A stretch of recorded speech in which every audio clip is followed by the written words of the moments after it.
Alila called on the committee to amend the election laws to allow football stakeholders to elect officials who will articulate their issues well. With 4 years, we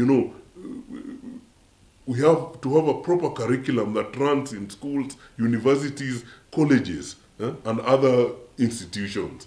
Because most of these schools and colleges have surfaces. And we must also invest in infrastructure where football is played. Then we can go somewhere.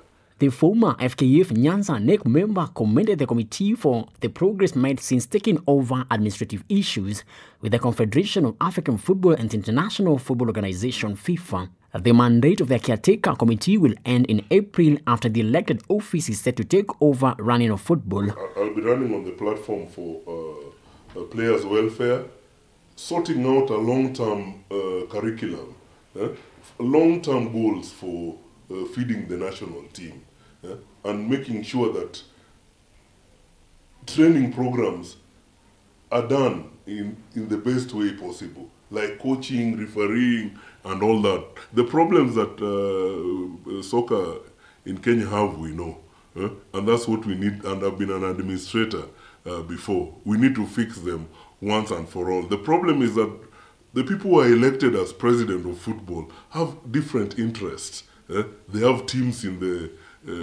national team that they now look at, so they don't, and then they want to do business with the positions that they are holding, and they are not focusing on the bigger picture in terms of long-term goals to make sure that Kenya reaches where it needs to be in football. So those are the things that we need to deviate from. But my agenda is clear.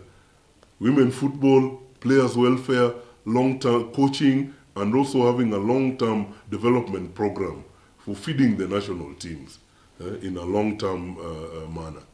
Alila will face off against long-serving football administrator Twaham Barak and other aspirants who are yet to endorse their interest in the top FKF job, which was left vacant following the disbandment of the NEC Mwendwa-led office by Sports Cabinet Secretary Ambassador Amina Mohammed.